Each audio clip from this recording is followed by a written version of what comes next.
Madame, Messieurs, bonsoir et bienvenue à cette autre édition de Regard social sur Equinox Télévision.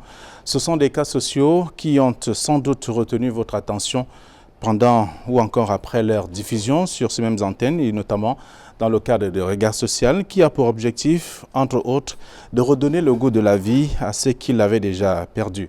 Ce soir, ce sont des cas qui sont donc sous traitement et dont la prise en charge traîne pour certains, faute de moyens financiers également, et vers la guérison totale pour d'autres. Merci de faire à nouveau parler votre cœur pour notamment chercher la guérison que nous souhaitons tous pour ces différents cas sociaux. Et notamment, bienvenue donc à cette édition qui permet également de revoir et de revivre ces moments difficiles pour ces personnes qui commencent déjà à guetter cette lueur d'espoir qui se pointe à l'horizon à la suite notamment de vos différentes contributions qui permettent notamment de voir également, de savoir qu'il y a une solution lorsqu'on est malade. C'est donc le cas ce soir avec ces différents cas que nous avons sélectionnés. Madame, Monsieur, bonsoir et bienvenue à la grand-messe du jeudi soir sur Equinox Télévision.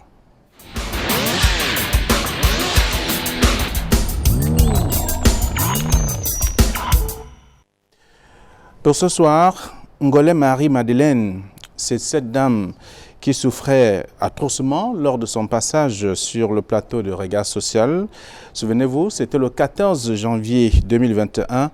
L'on avait cru qu'elle était donc enceinte, que non, mais après notamment des examens effectués, on s'est rendu compte véritablement de ce qui la dérangeait. Mais seulement, ce soir, nous faisons revivre un peu ces moments et après, nous vous ferons également écouter quelques extraits ou alors faire découvrir quelques images de sa prise en charge qui est déjà très avancée. Et en même temps, nous allons également accueillir sur ce plateau son médecin traitant. Mais avant cela, revivez ceci. Souffre dans sa chair depuis plusieurs mois. Alors qu'elle tutoie la quarantaine, Marie-Madeleine Ngolé a vu sa vie basculer au lendemain de la mort de son époux. J'ai perdu mon mari en novembre 2019. C'est depuis le mois d'avril que j'ai commencé à sentir une boule ici au-dessus de mon nombril. Au point où je n'avais même pas l'argent en ce moment-là, comme je venais de perdre mon mari, je n'avais pas l'argent. Donc pour aller même à l'hôpital, c'était difficile pour moi, tellement difficile. Au quartier Tergal, à Douala, son lieu d'habitation, c'est une série de questions qui la traumatisent, notamment sur son état physique. Ses voisins ne cessent de la regarder autrement. Auparavant, les gens croyaient que vraiment elle était enceinte. Je me suis rapproché d'elle avant qu'elle m'ait expliqué que non, ce n'est pas vraiment ce qu'on croit là. Là, elle a eu une maladie. Je lui pose maintenant la question que mais c'est quoi cette maladie? Elle me dit que même elle ne connaît pas. Bon, c'est vraiment là où on a pris vraiment les choses au sérieux.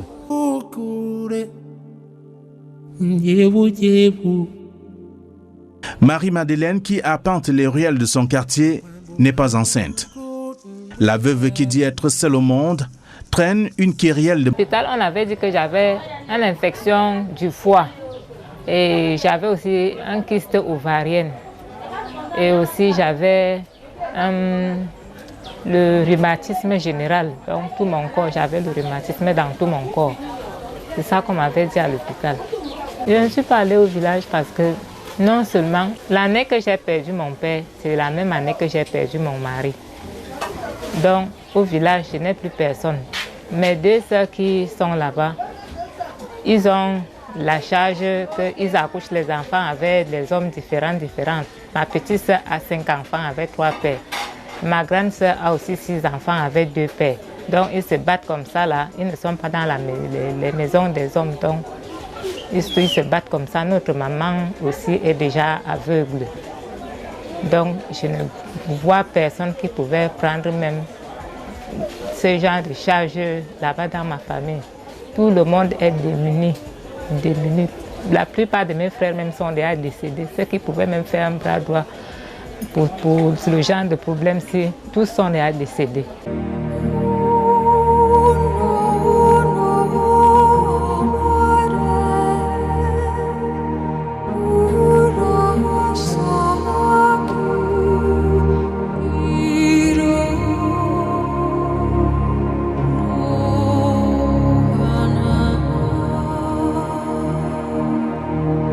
L'extrême pauvreté qui l'anime depuis plusieurs mois, voire des années, ne lui a jamais donné la possibilité de se prendre en charge.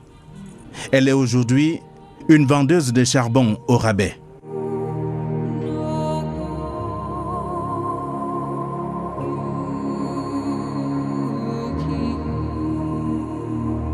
Son seul espoir est accroché sur la parole de Dieu. Au quotidien, elle se console avec les psaumes. Psaume 74. Pourquoi, ô Dieu, rejettes-tu pour toujours pourquoi t'irrites-tu contre le troupeau de ton pâturage? Souviens-toi de ton peuple que tu as acquis autrefois, que tu as racheté comme la tribu de ton héritage. Je lis ce verset parce que c'est ça qui me réconforte beaucoup. Ça me donne le réconfort, quoi. Ça me réconforte beaucoup.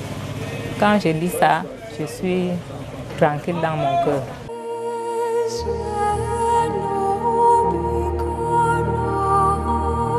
Au fil des jours, Marie-Madeleine fond comme une bougie. Son ventre ne cesse de prendre du volume. On m'a demandé de faire une échographie. J'ai fait l'échographie, on m'a envoyé à la Quintinie.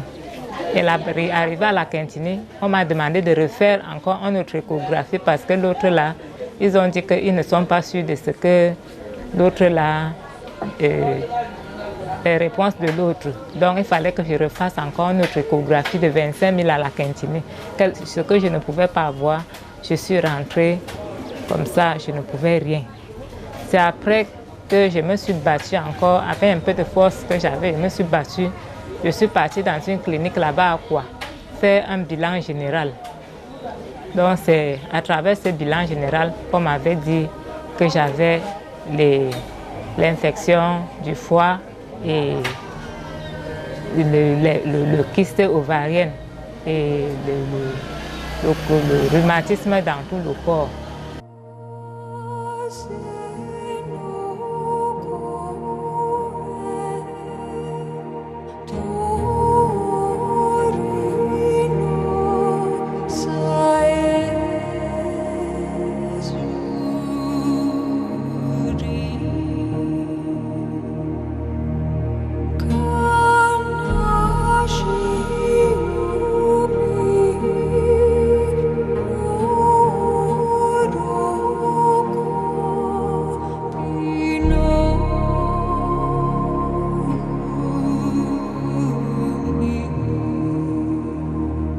Je suis déjà mal formée, avec le ventre ballonné. Les gens, il y a même d'autres gens qui disent que peut-être je suis enceinte. Ceux qui ne connaissent pas que je suis malade, ils me demandent que oh, tu es maman, tu es comme ça, tu es enceinte alors que ton mari est déjà décédé. Je leur dis seulement que oh, vous ne voyez pas que ce n'est pas la grossesse, ça là, c'est une maladie.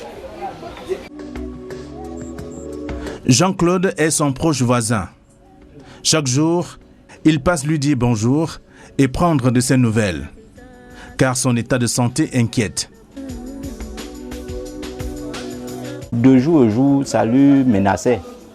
Bon, c'est quand elle se levait un matin, elle s'est assise là-bas devant sa porte, elle pleurait. C'est là où les gens sont sortis et disent « Mado, c'est comment ?»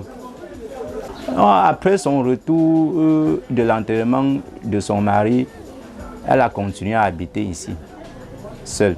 Avant même que cette maladie n'arrive, elle a continué à habiter. Nous l'avons demandé même comment Mado, tu peux survivre, tu vas vraiment avoir le cœur de survivre dans cette maison-ci, seule. Elle a dit que ouais, elle va sauf que supporter parce que même là-bas au village, elle n'a personne pour vivre là-bas avec eux. Donc, elle a commencé à vivre comme ça avant que cette maladie-ci ait. Donc, je suis comme ça depuis qu'elle fait l'accident. Je suis à la maison, je ne sors presque pas parce que c'est pas facile sortir. Tu es toi seul. Car comme vous l'avez suivi, c'était un cas qui est passé sur ces antennes, c'était en 2019. Et Dr Emapi, c'est un cas que vous avez suivi également. Oui, c'est vrai, c'est un cas que j'ai suivi tout à fait personnellement, et ça cadre bien parce que dans 2 jours, on va commémorer la fête du travail, les accidents professionnels. Je pense que c'est ce qui est un peu à l'ordre du jour. Cyril, ce petit garçon qui était en classe de première et qui subitement aujourd'hui, il ne peut plus faire pipi comme tout à fait normalement, et également il y a sa jambe qui était amputée. Je vais déjà remercier tous ceux qui ont déjà fait quelque chose pour qu'une première intervention soit faite, mais jusque-là, je pense que ce n'est pas encore terminé. Son urètre n'est pas encore réparé comme tout à fait normalement. Et lorsqu'on connaît l'importance de l'urètre et de l'organe génital chez un être humain, je pense que ça fait quand même déjà 2 ans. Ce serait bien que ce jeune garçon qui retrouve complètement la joie de vivre. Je sais que après la première intervention, il avait une lueur d'espoir, il était très content. Mais ce serait bien aussi qu'on en achève comme pour le cas de Marie-Madeleine. D'accord. Alors, sa mère est avec nous. Bonsoir et bienvenue. Bonsoir, monsieur. Comment se porte Cyril? Par la grâce de Dieu, Cyril se porte bien. Je ne veux pas parler sans bénir Dieu et tous ceux qui ont eu de l'attention pour lui. Je veux citer Madame Tembe, monsieur Flavien, Dr Emapi et les âmes de bonne volonté. Comme vous l'avez bien dit, il est passé ici et puis il a exprimé ce qu'il a reçu comme difficulté. Et par la grâce de Dieu, avec ce que les âmes de bonne volonté ont pu faire, il a suivi une première opération qui s'est faite au mois de mai 2020. Et pendant que nous étions en cours de moyens, le médecin, l'urologue a demandé que la deuxième intervention soit faite après 1 an, entre 6 mois et 1 an. Et vu la situation que j'avais, j'ai demandé au médecin qu'il donne un peu du temps, vraiment qu'il prolonge après 1 an pour que Dieu permette que les moyens encore soient accordés pour que la deuxième opération soit faite. Ce qui fait que nous avons, le médecin a pu créer un orifice. C'est les médecins qui savent comment expliquer pour qu'ils puissent faire les urines déjà. Et la sonde que vous avez vue le jour-là, il n'a plus. Dieu a intervenu vraiment et comme Dr Emapi a dit, qu'il faut que son urètre soit réparé parce que le médecin a dit qu'il ne pouvait pas joindre l'urètre à la vessie parce qu'il a trouvé que la sténose était de 15 cm. Et la prochaine opération, il va trouver la solution. Il va prendre une partie de sa joue à l'intérieur, il va faire une greffe. Donc la deuxième opération consiste à faire cela. Vous avez évalué, il a évalué combien coûtera? Il a dit déjà qu'on apprête une somme de 500 000 sans compter les frais, les médicaments. Oui. Donc je suis allée à Yaoundé. 1 million à peu près. Hein? Je suis allée à Yaoundé le mois de février. Il m'a reçu, il m'a dit que je dois être prête d'ici le mois de mai, qui devra faire 1 an, que je commence par une radiographie et les examens qui se font dans les laboratoires comme Prima, où il m'avait envoyé, et puis on passe aux examens post-opératoires et on lance et le programme pour la deuxième opération. D'accord, donc il faut à peu près 1 million de francs CFA pour l'instant, oui, docteur. Oui, d'accord. Monsieur Flavien. Okay. Alors, Irène, les âmes de bonne volonté ont tout de même contribué pour la première opération, la première prise en charge ou la première partie de la prise en charge. Il faut davantage de moyens pour la suite. Tout à fait. On a perçu en 2019, parce qu'il est passé sur plateau le 17 octobre 2019, nous avons perçu le montant de 893 750 francs CFA. Et ces 893 750 francs CFA ont été utilisés pour la première partie de son opération. Je vous rassure, chers bienfaiteurs, que Cyril aujourd'hui, c'est un très très beau jeune homme. Je lui ai même demandé tout à l'heure en coulisses s'il avait déjà une fiancée. Cette première partie de l'opération qui a consisté à créer ce qu'on appelle un hypospadias artificiel. L'hypospadias, c'est une malformation, mais ici, ça va consister à faire aboucher l'urètre à la face postérieure du pénis. Cela veut dire qu'il ne peut pas jusqu'à présent faire pipi comme un garçon. Tout à fait. Donc, il faut refaire une deuxième intervention en faisant une greffe, comme a dit sa maman, et pouvoir remettre l'urètre en position normale, afin qu'il fasse faire pipi comme tout à fait normalement. Et donc, à la suite de tout ça, il pourra faire des enfants aussi? Oui, bien sûr. On pense bien qu'il pourra faire des enfants. Oui. Ça, Parce que c'est aussi ça l'important. Mais au moins déjà retrouver la fonctionnalité, la fonction exocrine. Je pense que ça viendra. Maintenant, c'est de pouvoir connecter, ça c'est le spécialiste qui pourra le dire tout à fait honnêtement, les testicules de cet orifice-là. Bon, maintenant, je crois que le plus important, c'est déjà de pouvoir reconnecter son urètre. Le problème se trouve ici au niveau de l'urètre. Et effectivement, les spermatozoïdes vont passer plutôt par l'urètre. Donc, il faudrait déjà créer ce canal-là. Merci bien. Merci. Alors, donc, c'est évalué, les médecins ont évalué cette seconde partie de la prise en charge qui avoisine le 1 million de francs CFA. Oui, docteur. D'accord, merci Irène. D'accord. Et il faudra préciser que l'opération devra avoir lieu dans le mois de mai. Donc, ce qui signifie qu'il y a urgence. Donc, nos chers bienfaiteurs doivent déjà mettre la machine de la solidarité en marche, comme ils l'ont fait pour la première partie de son opération, via les numéros de téléphone qui s'affichent au bas de votre petit écran, à savoir le 690 50 50 94 ou le 675 35 25 16, en envoyant votre nom, le montant et le prénom de Cyril. Voilà. Il est important de ne pas déborder cet intervalle de temps dont parle le médecin. Elle a demandé une prolongation comme si c'est le médecin, si ça dépendait. Non, c'est simplement comment est fait l'anatomie, comment sont faits les tissus. Est-ce qu'il aura encore de bons tissus si on déborde excessivement ce délai qu'il a donné, 6 mois, 1 an? Il s'est dit, je pense qu'on pourra encore avoir de bons tissus pour pouvoir remettre l'urètre en place tout à fait normalement. En tout cas, le message n'est pas tombé dans les oreilles de sourds. On sait bien ce que sont capables nos âmes de bonne volonté. C'est ce qui va être fait et nous souhaitons tous que Cyril retrouve son fonctionnement normal et qu'il puisse avoir des enfants également. Et là, merci à vous d'être venu, la maman de Cyril qui est avec nous. Merci à vous, docteur Emapi, d'être resté du début jusqu'à la fin de cette émission. Vous m'avez épuisé. La plupart des cas sont des cas que vous avez également analysés chaque fois sur ces antennes. Merci à vous, Irène également. Merci à nos chers téléspectateurs, à toute l'équipe qui a contribué à la réalisation de cette autre édition. Dallas Tchana, Eric Ouattad, Carlos Minoué, Robert Kenyé, Libero Ndjomo, Dani Warenzede qui est le réalisateur de cette émission. On va dire merci au public qui est également là, comme tous les jeudis soirs. Madame, Messieurs, je suis Flavien Dongo. Bonsoir.